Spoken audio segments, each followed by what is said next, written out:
وَإِن كَانُوا مِن قَبْلُ لَفِي ضَلَالٍ مُبِينٍ، اور نبی صلی اللہ علیہ وآلہ وسلم کے آنے سے پہلے یہ لوگ کھلی گمراہی میں تھے۔ کون؟ قریش مکہ، جو بعد میں دنیا کے امام بنے۔ رسول اللہ کے آنے سے پہلے صلی اللہ علیہ وآلہ وسلم کھلی گمراہی میں تھے، اور ان کو گمراہی سے رسول اللہ صلی اللہ علیہ وآلہ وسلم نے کس طریقے سے نکالا؟ قرآن کے ذریعے۔ یہ انسٹرومنٹ آف دعوت سورۃ الانعام کی آیت نمبر 19 ہے نا، وَأُوحِيَ إِلَيَّ هَذَا الْقُرْآنُ لِأُنذِرَكُم بِهِ وَمَن بَلَغَ۔ اے نبی صلی اللہ علیہ وآلہ وسلم، تم فرماؤ کہ مجھے قرآن اللہ نے اس لیے وحی کیا ہے تاکہ اس کے ذریعے میں تمہیں بھی آخرت کا ڈر سناؤں، اور جس تک یہ دعوت پہنچ جائے وہ بھی قرآن کے ذریعے۔ تو انسٹرومنٹ آف دعوت قرآن۔ حجۃ الوداع کے اوپر قرآن اور سنت، لیکن عقیدے قرآن کے۔ غدیر خم پہ قرآن اور اہل بیت، لیکن عقیدے قرآن کے۔ وصی رسول قرآن، تو یہ قرآن کے گرد سارا تانا بانا ہے۔ چونکہ اس کانٹیکسٹ میں آلریڈی گفتگو کر چکا ہوں، جب ہماری اسی صورت میں آیت نمبر 103 آئی تھی نا، وَاعْتَصِمُوا بِحَبْلِ اللَّهِ جَمِيعًا وَلَا تَفَرَّقُوا، تم سب کے سب مل کر اللہ کی رسی یعنی قرآن کو مضبوطی سے تھام لو اور فرقوں میں مت بٹو۔ اس کانٹیکسٹ میں نے قرآن کے حوالے سے کافی ساری ڈسکشن کی ہے، جو اب مجھے دوبارہ ریپیٹ کرنے کی ضرورت نہیں ہے۔ البتہ یہاں پر چونکہ ایک اور چیز آئی ہے، اور وہ ہے حکمت۔ ویسے تو قرآن بھی سراپا حکمت ہے۔ سورہ بنی اسرائیل میں جہاں پہ 10 کمانڈمنٹس آئیں، اس کے اینڈ پہ اللہ نے کنکلوڈ کیا ہے کہ یہ حکمت کی باتیں ہیں جو ہم نے آپ کی طرف وحی کی۔ قرآن بھی حکمت ہے، یعنی ذہانت کی باتیں جس سے انسان فیض حاصل کر سکتا ہے۔ اور بعض مفسرین نے اسی کانٹیکسٹ میں سنت کو داخل کیا ہے، کیونکہ سنت کو ماننا تو قرآن کو ماننا ہے، کیونکہ قرآن نے ہمیں حکم دیا مَن یُطِعِ الرَّسُولَ فَقَدْ أَطَاعَ اللَّهَ، جو رسول اللہ کی اطاعت کرے گا گویا اس نے اللہ کی اطاعت کی۔ اس کانٹیکسٹ میں کراس ریفرنس کے طور پہ ایک آیت ہے، سورۃ الاحقاف کی 4 نمبر آیت ہے، 4 نمبر، ایتونی بکتاب من قبل ھذا، یعنی کافروں سے کہا جا رہا ہے کہ اگر تم لوگ میری اس کتاب قرآن کو نہیں مانتے، ایتونی بکتاب من قبل ھذا، اس قرآن کے نزول سے پہلے جو تمہارے پاس کوئی اپنی کتاب موجود ہے نا، وہ لے آؤ، اس سے بات کرو، اللہ کی وحی جو نازل ہوئی ہے۔ او اثارۃ من علم ان کنتم صادقین، یا علم کے آثار چلتے آ رہے ہوں، اگر تم سچے ہو تو وہ ذرا لے آؤ۔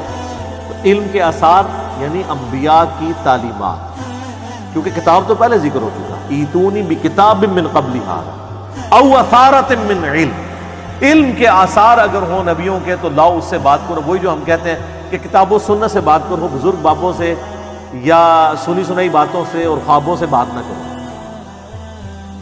تو قرآن بھی سپورٹ کرتا ہے کہ سورس آف نالج 2 ہیں، قرآن اور سنت، اور آج کی ڈیٹ میں ظاہر ہے کہ صحیح الاسناد احادیث ہی اسی سنت کا ریکارڈ ہے۔ لہذا اسلام کی بنیاد صرف قرآن کے اوپر نہیں ہے۔ جو قرآن کے ساتھ سنت کو نہ مانے وہ گمراہ نہیں ہے، کافر ہے۔ یہ گمراہ کا تو لفظ ہی بہت چھوٹا ہے۔ گمراہی تو یہ ہو سکتی ہے کہ وہ چند ایک سنتوں کا انکار کر دے، یا کسی حدیث کا انکار کر دے، یا وہ سمجھے کہ میرے نزدیک حدیث ثابت نہیں ہے، لیکن اوورآل ایک سورس آف نالج جو اسلام کی بنیاد ہے، اس کا کیٹاگوریکل ڈینائی کرنا اور کہنا سنت اور حدیث کوئی چیز ہی نہیں ہے، تو وہ گمراہ تو نہیں، وہ کافر ہے۔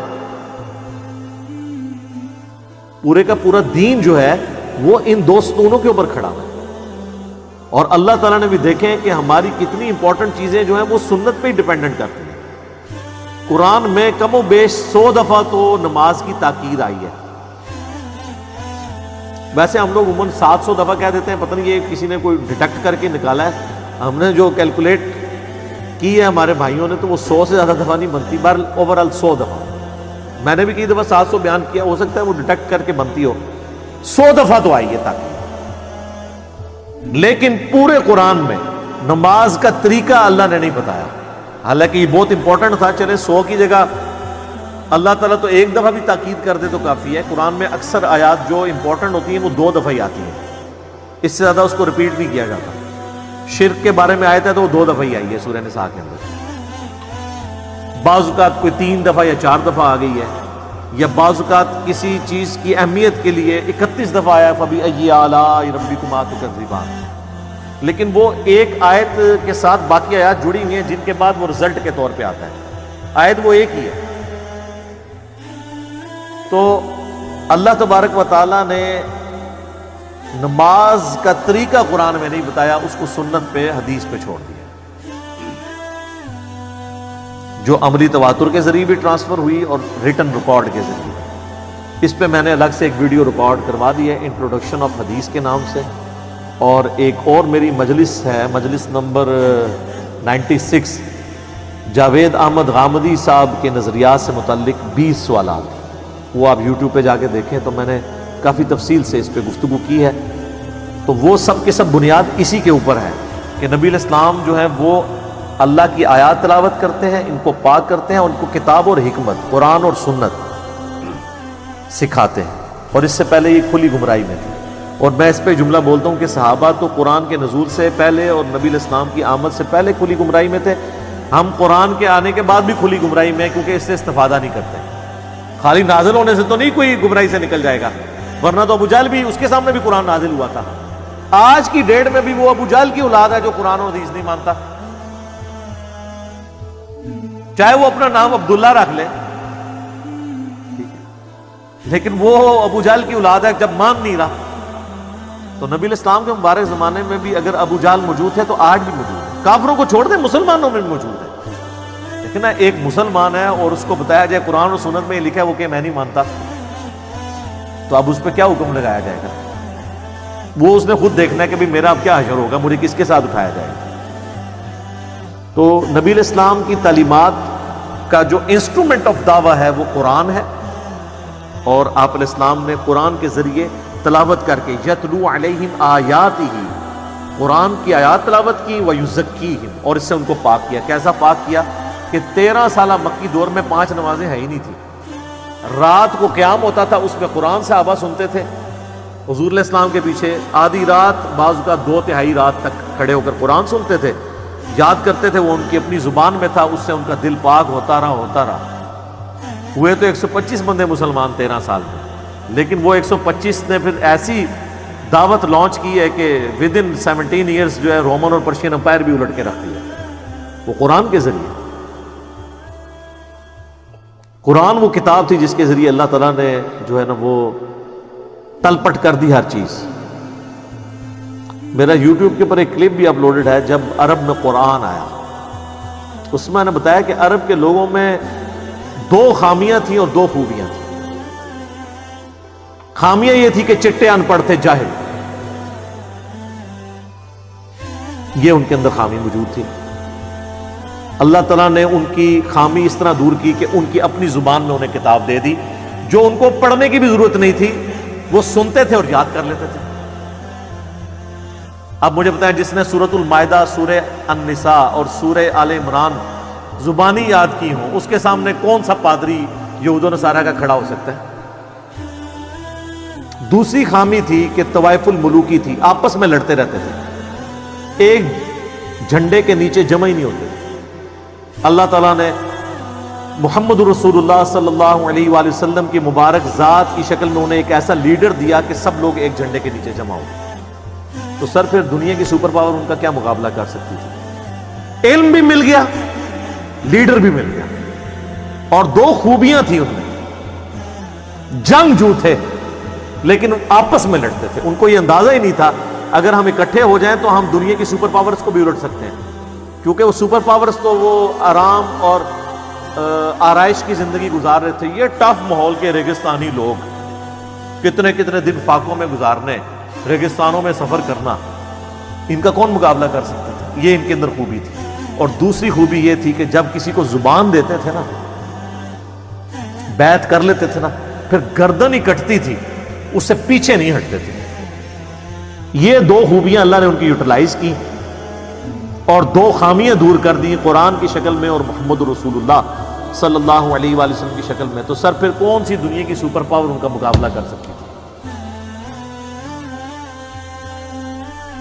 تو یہ نبی علیہ السلام کا منصب، قرآن کی آیات تلاوت کرنا، ان کا تزکیہ کرنا، انہیں کتاب و حکمت سکھانا، اور اس سے پہلے وہ کھلی گمراہی میں تھے.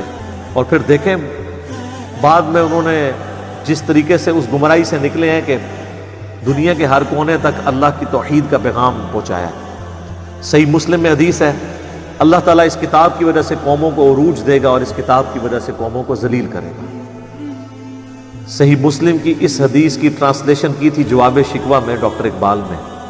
انہوں نے وہ زمانے میں معزز تھے مسلمان ہو کر اور تم خوار ہوئے تارک قرآن ہو کر. مسلمانوں کے پاس اگر کوئی روح ہے نا اس دین کی تو وہ قرآن ہے. باقی تمہارے پاس اس وقت کچھ بھی نہیں ہے. رسول اللہ اور ہمارا رشتہ اب جو قائم ہے, اللہ اور ہمارا رشتہ جو قائم ہے وہ اس چیز کے ساتھ قائم ہے. اللہ ہمارے سامنے نہیں ہے, رسول اللہ قبر مبارک میں جا چکے ہیں. اب اللہ رسول اور ہمارے درمیان جو بانڈ ہے, یہ جو ٹرائکا بن رہی ہے نا, اس کا جو تیسرا کون ہے وہ قرآن ہے جس کے ذریعے آپ پہنچے ہوئے ہیں. جو کہا گیا کہ یہ اللہ کی رسی ہے, جو اسے پکڑے گا ہدایت پر ہوگا, جو چھوڑ دے گا گمراہ ہو جائے گا. صحیح مسلم میں غدیر قوم کی حدیث میں وَاعْتَصِمُوا بِحَبْلِ اللَّهِ جَمِيعًا وَلَا تَفَرَّقُوا. یار یہ میرا فیوریٹ ٹاپک ہے, میں اس کو یہیں پہ کنکلوڈ کرتا ہوں. جس کو مزید شوق ہے نا تو میرا مسئلہ نمبر 1 ہے امام الانبیاء کی دعوت قرآن, اور امام الانبیاء کی دعوت قرآن صلی اللہ علیہ وآلہ وسلم اسی عنوان سے ریسرچ پیپر نمبر 4 بھی ہے. اور اسی سورہ آل عمران کی آیت نمبر 103 کے کانٹیکسٹ میں نے کئی ایک احادیث اور کراس ریفرنس کے طور پہ آیات بھی پڑھی تھی. اب